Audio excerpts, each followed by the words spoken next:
त्यातला उभीचा काही चक्कर नाही राव. कोणी सांगितलं आपल्याला ते लाईन मारा, स्टाईल मारा, हळूच बघा, हळूच तिच्याकडे बघून हसा. एक सांगू का भावा? हा सांग. पोरीचा नाद आणि सुटलेला पात दोन्ही बेकार असतो. सण बी होत नाही आणि कोणाला सांगता बी येत नाही. खरे खरे काय खरंय रे? आणि तुला दुसरं उदाहरण देता येत नव्हतं का?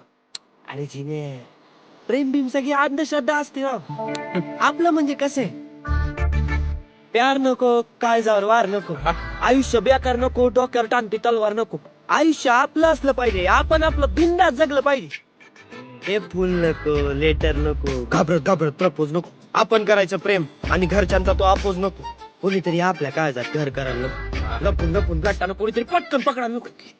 एक तर रातभर तिच्याडी तळमत जगायचं, झोप येत नाही म्हणून छताकडे बघायचं, चादरीत घुसून करायची चॅटिंग, पटकन मेसेज टाकून करत बसायची वेटिंग.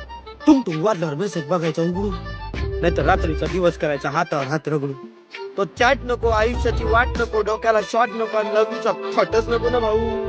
अरे कोणावर नेम नको, कोणावर प्रेम नको, हसत्या खेळत्या आयुष्याचा एकाच झटक्यात गेम नको.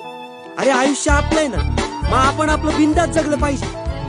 बंदुकीच्या गोळीसारखं वाटतं तिकडे घुसलं पाहिजे. म्हणून तुम्हाला सांगतो भावांनो, पोरींचा इशय डोक्यातून, मनातून, सगळ्यातून काढून टाका. आत्मनिर्भर बनून जगायला स्वतःसाठी शिका. अरे पोरी काय करणार, आपण आपलं बघायचं. भावा पोरी शिवाय मजा नाही. हाय का? सान्या ऐक ना, चिंगीला सांगून करू का तुझी फिक्सिंग?